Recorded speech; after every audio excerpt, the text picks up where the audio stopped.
Assalamualaikum warahmatullahi wabarakatuh. Alhamdulillah, selalu saja lisan seorang yang beriman memuji Sang Pencipta Allah dalam setiap keadaannya. Kalimat Alhamdulillah adalah kalimat yang mudah sekali diucapkan, penuh dengan berkah, penuh dengan makna, penuh dengan janji-janji yang positif dari Sang Pencipta Allah. Kalimat ini dijadikan sebagai kalimat berterima kasih kepada Sang Pencipta, Sang Raja yang sebenarnya, dan Allah menjanjikan serta Dia tidak mungkin memungkiri janjinya. Dengan apapun yang telah Dia janjikan pasti Dia berikan. Alhamdulillah akan memenuhi segala kebutuhan kita. Maka sangat wajar kalau kita selalu membasahi lidah dan bibir kita dengan kalimat ini. Selanjutnya kita panjatkan salawat dan taslim, salam hormat kita kepada Nabi besar Muhammad sallallahu alaihi wasallam sebagai bentuk kepatuhan kepada Allah Subhanahu wa taala yang telah menjadikannya ibadah bagi orang-orang beriman, dan juga sebagai bentuk terima kasih kepada manusia terbaik ini, di mana dia telah meluangkan 23 tahun dari masa hidupnya semuanya untuk agama ini. 13 tahun fase Mekah semuanya dengan hinaan, cacian, puncaknya diusir dari kampung halamannya. Dan kita tahu bagaimana pedihnya bila seseorang diusir dari kampung halamannya. Begitu juga 10 tahun fase Madinah semuanya dengan jihad dan dakwah, sampai akhirnya agama ini sampai kepada kita semua. Melanjutkan bahasan kita teman-teman sekalian, kitab Adab Mufrad yang ditulis oleh Imam Bukhari rahimahullah. Dan kita masuk pada pagi ini bab atau pasal ke-50 ya, mencium anak-anak kecil. Dan kita masih melanjutkan bahasan dari sebelumnya ya, di mana bahasan sebelumnya di bab 48 orang yang mendoakan teman agar Allah memperbanyak harta dan anaknya. Ini termasuk sunnah Nabi alaihi salatu wassalam, memohon agar dikaruniai anak yang banyak, harta yang banyak, tapi tentu dari sumber yang benar, yang sumber yang halal. Jadi kita harus memohon kepada Allah Subhanahu wa taala sumbernya juga, bukan hanya sekedar memiliki keturunan yang banyak. Kalau dari sumber yang haram maka tidak ada gunanya, tidak ada penisbatan nama, tidak ada warisan, tidak ada kewalian bagi anak perempuan kalau dari sumber haram atau zina. Begitu juga sudah kita bahas pasal ke-49, masalah ibu adalah orang yang penuh dengan kasih sayang, dan memang di sini fungsi ibu ya yang dibahas beda dengan bapak ya. Makanya anak-anak biasanya lebih dekat dengan ibunya karena ibu lebih perhatian, lebih banyak waktu bersama dengan dia. Kalau ayah memang tugasnya di luar rumah mencari nafkah, melindungi, mendidik, maka berbeda pola yang diterapkan. Walaupun kadang-kadang ada ayah yang bisa multifungsi, di mana dia mencari nafkah, melindungi, mendidik juga sekaligus menjadi seorang ibu. Dan itu sangat ya, luar biasa kalau seandainya ada yang seperti itu ya. Tapi umumnya memang perempuan lebih cenderung kepada perasaan dan lebih cocok untuk mendidik anak-anak itu, dan bisa lebih sabar dalam menghadapi mereka. Tidak semua laki-laki bisa melakukan perbuatan itu ya, tentu saja dengan cara teman-teman kalau yang sudah dikaruniai anak, kalau dia pada saat lagi tidak kerja, lagi cuti, kemudian di rumah, mungkin dalam 1-2 jam saja melihat bagaimana anaknya membongkar rumah ya, bermain sana sini, mungkin ini sudah cukup membuat dia tidak sabar. Bagaimana dengan istri yang setiap hari menghadapi masalah tersebut, dan itu sudah kita bahas memang. Dan apapun sabar atau kesabaran orang tua, baik seorang ayah atau seorang ibu dalam menghadapi anaknya, termasuk mendahulukan mereka dari sisi fasilitas kayak makan, minum, ya, tempat tidur. Ini semua akan mendatangkan sebab masuk ke dalam surga, karena mereka adalah amanah. Kalau teman-teman mau lihat ahli surga di depan mata, itulah anak-anak kita yang masih belum balik. Karena kapan mereka meninggal pasti mereka masuk surga. Begitulah kaidah syar'inya ya. Sebagaimana banyak riwayat yang menjelaskan masalah itu, semua anak-anak muslim yang meninggal sebelum balik pasti masuk surga. Berarti mereka ahli surga. Dan memang ada saatnya, alamnya di mana mereka bermain-main ya, tidak bisa kita paksakan. Saya pernah ceritakan itu hari, istri saya pernah mengatakan, ini anak-anak gak bisa diam nih. Jadi coba dia ngomong sama anak saya, salah satunya ada laki-laki Uwais, saya berikan nama Uwais, coba Uwais diam dulu. Saya bilang nggak mungkin, umur dia ini bukan umur diam ya, umur dia di bawah 7 tahun, itu memang masa-masa aktifnya, ingin bergerak sana bergerak sini, nggak mungkin, memang alamnya dia seperti itu, dan kita memang ikut dengan arus alam bermain itu ya. Memang sudah harusnya seperti itu, tidak mungkin kita tarik mereka ke masa-masa dewasa yang belum waktunya ya. maka ini juga harus lebih difahami.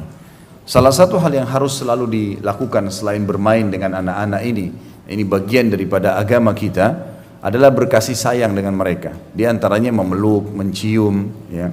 Dan ini bagian daripada sunnah agama. Dan kita tahu ciuman ini adalah bentuk kasih sayang baik kepada anak ataupun pasangan hidup, ya, atau terbalik, anak kepada orang tua pada saat mereka sudah dewasa, maka mereka membalas kasih sayang orang tua mereka. Ini semua bagian daripada syariat yang kadang-kadang orang anggap remeh, bahkan kadang-kadang dianggap unik kalau ini dibahas di dalam kajian atau di khutbah Jumat. Padahal ini semestinya memang dikumandangkan di waktu-waktu itu, karena banyak sekali kaum muslimin yang tidak hadir, ya, selain Jumat hadir pada saat itu. Tidak asing Syekh Sudais hafizahullah, salah satu imam Masjid Haram yang masyhur, itu di khutbah Jumat beliau bicara masalah hukum talak, perceraian, ya, agar orang memahaminya. Banyak sekali di antara ulama-ulama kita yang berbicara tentang masalah hal-hal yang mungkin dianggap sepele oleh sebagian orang, tapi ternyata dia punya efek yang sangat besar, ya. Karena kapan generasi manusia yang sedang Allah amanahkan di tangan kita ini bisa kita kader dengan baik, bisa kita berikan yang terbaik buat mereka, dan mereka menjadi kader-kader manusia yang terbaik, maka tentu juga sama masuk dalam visi misi utama manusia diturunkan di muka bumi adalah memakmurkan bumi ini. Karena dengan kader-kader manusia yang baik ini, mereka mendapatkan kasih sayang yang maksimal dari orang tuanya, maka juga akan lahir kader-kader yang baik yang memakmurkan muka bumi ini. Jadi mungkin hal sepele, mencium, berkasih sayang, berbagi sama anak-anak, ternyata efeknya sampai kepada kehidupan masyarakat yang meluas.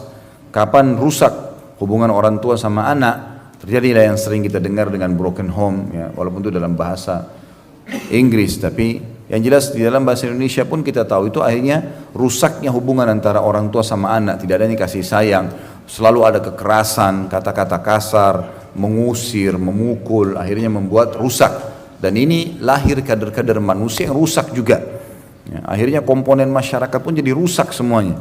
Jadi ternyata hal yang sepele yang dibahas dalam syariat kita, seperti kita kaji pada pagi ini, ternyata efeknya sangat besar, ya, sangat besar.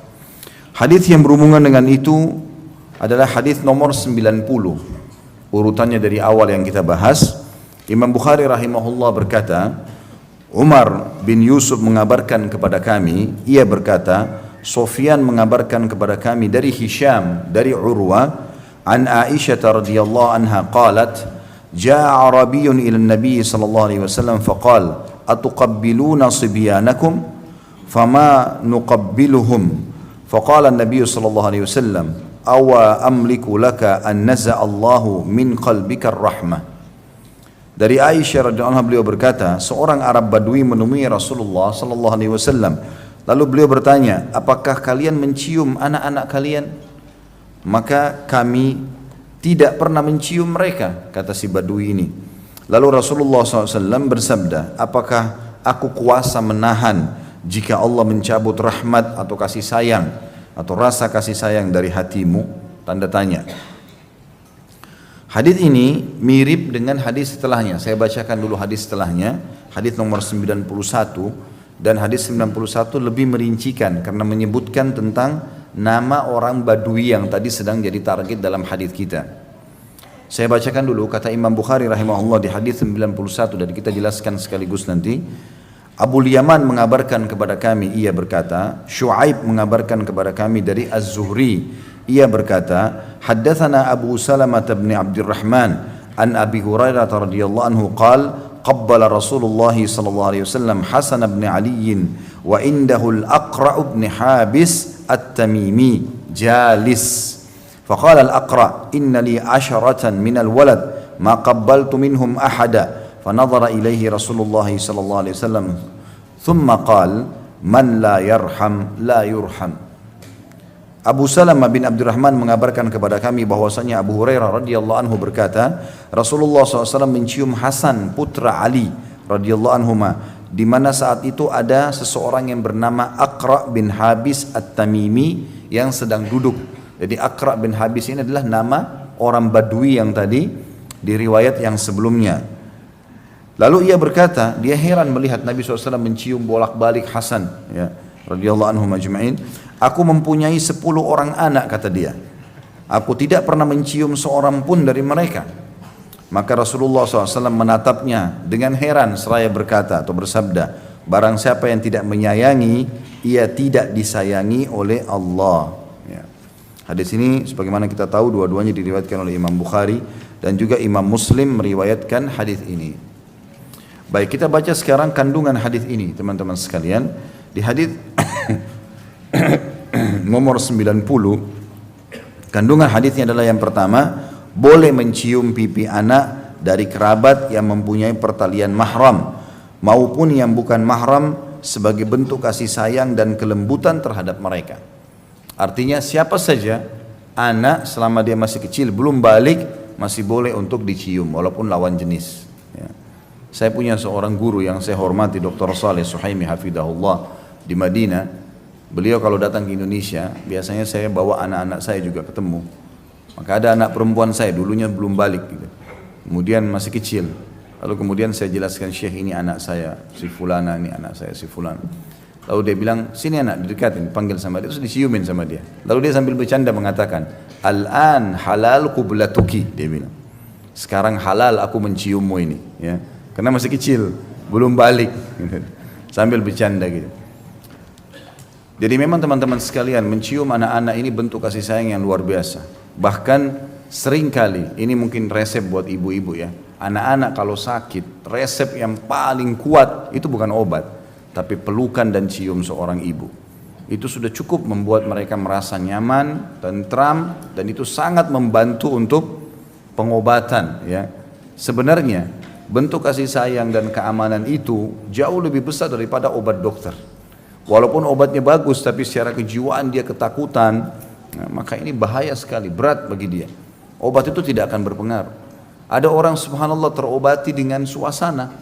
Mungkin karena dia sakit, dia capek, dia pergi ke sebuah tempat yang nyaman, ya pemandangan yang indah, cukup mengobati capeknya, mengobati sakitnya, gitu ya. Mungkin karena ketentraman yang didapatkan dari pasangannya yang ramah, yang santun, istri atau suami yang baik, mungkin hanya dengan minum air hangat dia bisa sembuh. Begitu juga dengan anak-anak. Kasih sayang ini penting sekali, teman-teman, berbagi sama mereka. Yang kita sayangkan kadang-kadang di masjid ini selalu simbol kekerasan itu muncul, tanda kutip ya, buat anak-anak. Jadi kalau mereka lari-lari ribut, gitu. Orang tuanya pun dimarahin. Padahal sebenarnya rumahnya Allah Subhanahu Wa Taala. Tentu lebih baik kalau bisa di manage ya. Saya sarankan semua pengurus masjid memang menyiapkan tempat khusus buat anak-anak. Ya. Mungkin di bagian belakang ada tempat mereka kalau mau bermain, mungkin ada kreativitas, mungkin ada guru pengajar yang bisa didatangkan ya.